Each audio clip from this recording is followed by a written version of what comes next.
Estudo Bíblico Mateus 26. Os 3 últimos capítulos de Mateus exaltam Jesus ao chamar a atenção para o seu grande sacrifício na cruz, sua vitória sobre a morte e sua recomendação à igreja para continuar expandindo o reino de Deus até que ele volte. Versos 1 a 5. Jesus volta a chamar a atenção para sua crucificação, verso 2, e pela primeira vez prediz que sua morte ocorrerá por ocasião da Páscoa.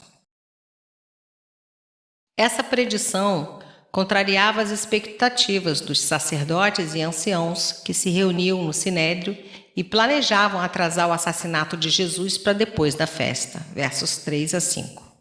Nessa época, Caifás era o sumo sacerdote e vinha exigindo a morte de Jesus. João 11, versos 49 e 50. Versos 6 a 13. Textos paralelos: Marcos 14, versos 3 a 9 e João 12, versos 1 a 8. Uma mulher, a saber, Maria, irmã de Marta e Lázaro, quebrou um frasco de perfume e enxugou os pés de Jesus com os seus cabelos. Este precioso bálsamo valia 300 denários, que aproximadamente significa 1 ano de trabalho de um trabalhador rural. Judas Iscariotes faz uma objeção hipócrita ao ocorrido. João 12, 4. Por causa do custo material da homenagem prestada por Maria, e outros discípulos se juntaram a essa indignação. Verso 8. A preocupação com os pobres é algo muito importante nas Escrituras, mas não é tão grande como a prioridade de amar e adorar Jesus. As palavras de Jesus revelam sua surpreendente reivindicação à adoração, versos 10 e 11. Só quem conhece a grandeza do perdão que recebeu entrega todos os seus tesouros com amor.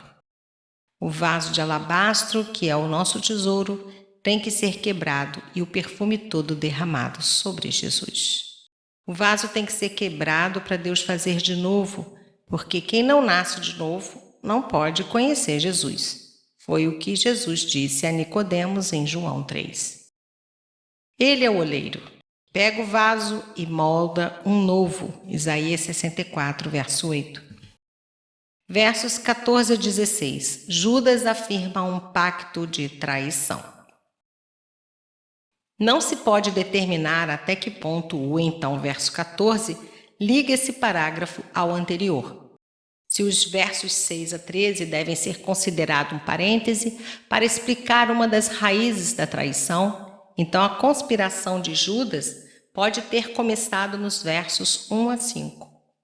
Se assim for, a indignação de Judas na casa de Simão 6 dias antes da Páscoa, João 12, de 1 a 4, desenvolveu-se em uma conspiração amadurecida durante os próximos 4 dias. A traição por parte de um companheiro íntimo já havia sido profetizada. Salmo 41, 9, Salmo 55, versos 12 a 14. Versos 17 a 35.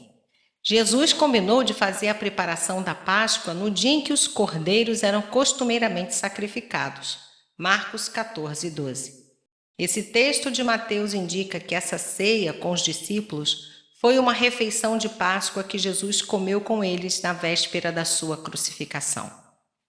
O fato de Jesus ter transformado a última refeição da Páscoa na instituição da ceia do Senhor mostra a unidade da redenção e revelação de Deus. Demonstra a continuidade essencial entre a antiga e a nova aliança. A antiga aliança era validada por uma morte simbólica que representava a maldição que cairia sobre aqueles que quebravam a aliança. A nova aliança, no entanto, é a consumação da aliança de Deus com seu povo.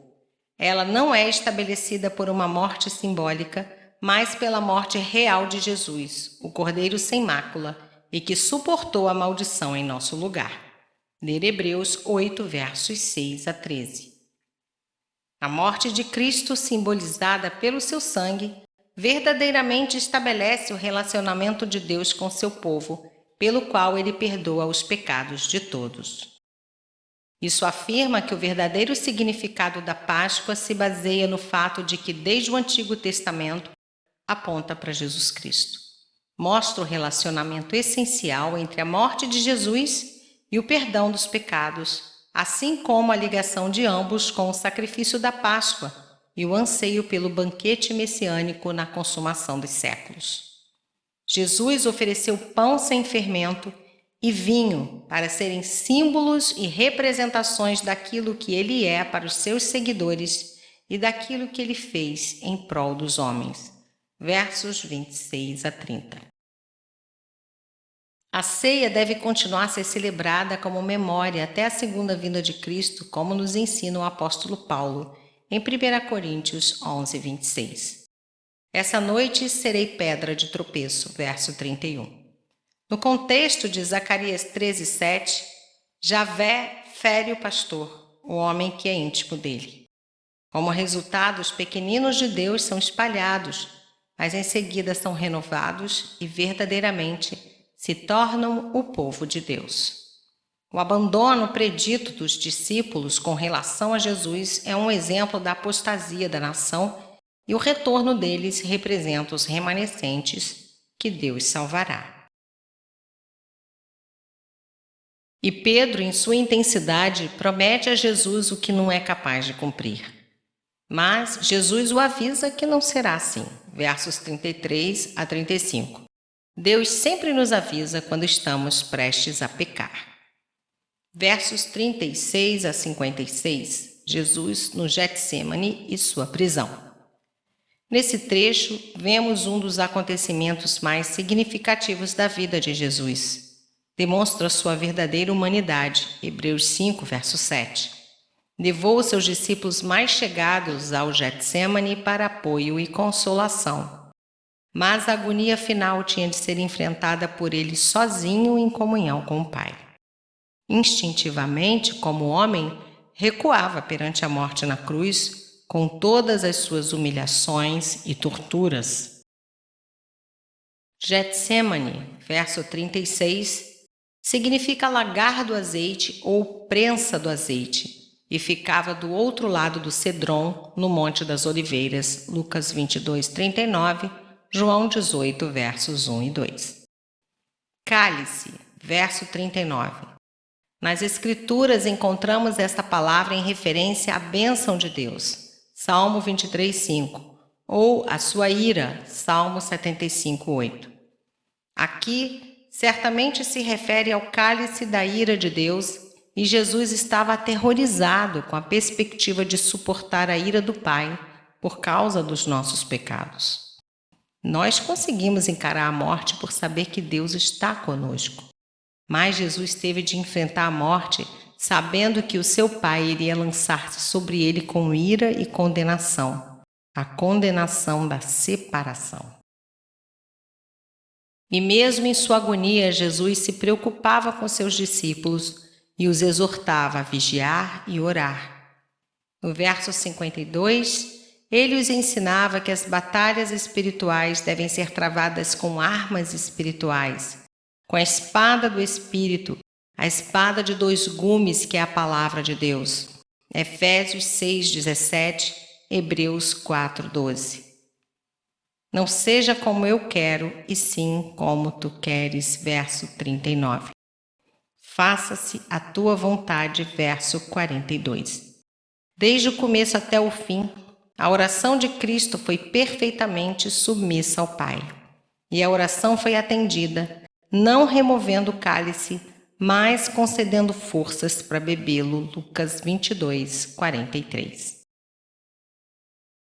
Após proferir sua oração 3 vezes, Jesus percebeu que o inimigo se aproximava e disse: levantem-se, verso 46. Não para fugir, mas para ir ao encontro dele, João 18, verso 4. Judas veio com uma escolta de soldados romanos, verso 47, bem equipado com armas, pois temia os poderes sobrenaturais de Jesus. Embora Jesus nunca tivesse empregado seus poderes em prol de si mesmo, mas sim para o benefício de outros. Um dos que estavam sacou a espada, verso 51. Identificado por João como sendo Pedro, João 18, verso 10, Pedro mostrou grande coragem na hora, mas logo passou a ter medo de uma criada. Capítulo, versos 69 e 70. A atitude impetuosa de Pedro, ainda que bem intencionada, comprometia seriamente a posição do nosso Senhor e tornou necessária uma cura milagrosa, Lucas 22, 51, para desfazer os desastrosos efeitos que provocaria no tribunal, João 18, 36. E tão completo foi o milagre que o caso da mutilação nunca foi levantado pelos acusadores de Cristo. Jesus está comprometido com o cumprimento das Escrituras, verso 54. E ele deu pleno cumprimento ao sentido total e verdadeiro de toda a Escritura. Versos 57 a 68. Jesus diante do Sinédrio. Caifás, genro do deposto Anás, verso 57. João diz que, em primeiro lugar, Jesus foi conduzido a Anás, sogro de Caifás. João 18, 13. Devido ao fato dos judeus considerarem-no sumo sacerdote, mesmo depois de as autoridades civis terem nomeado Caifás, contrariamente à lei. Pedro seguia Jesus de longe, verso 58, para não ser identificado como seu discípulo e ser preso também. Todas as vezes que seguimos Jesus de longe, caímos em pecado.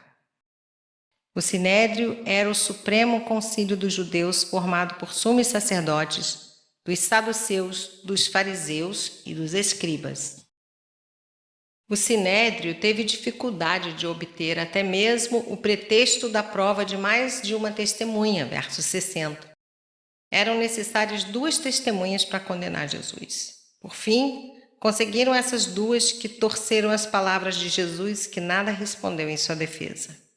Só rompeu o silêncio para confirmar ser o Messias quando o sumo sacerdote o instigou a um juramento, versos 63 e 64. Dizer ser o Messias sem o ser era blasfêmia, verso 65, pois Jesus estava se igualando a Deus. Os judeus nem sequer levaram em conta a hipótese de que Jesus estava falando a verdade, sendo, portanto, inocente do crime pelo qual foi condenado à crucificação. A violência física aplicada a Jesus pelos seus capturadores, provavelmente oficiais inferiores, Lucas 22, 63, incluiu cuspir em sua face, esmurrá-lo, bater nele com varas ou mãos e vendar-lhe os olhos, Lucas 22, 64, a fim de zombar do seu ofício de profeta. Versos 69 a 75. Pedro nega Jesus. As 3 negações de Pedro são registradas em todos os 4 evangelhos. E isso mostra o quanto esse fato ficou marcado profundamente na mente da igreja primitiva e permaneceu como testemunho, tanto da inadequação da força humana quanto da grandeza da misericórdia de Deus. Pedro se lembrou, verso 75, Mateus 26, 34. O simples cantar de um galo despertou Pedro para a enormidade do seu pecado de zombar da graciosa tentativa de Jesus de impedi-lo. Nota homilética: os erros preliminares de Pedro. 1. Demasiada autoconfiança, verso 33.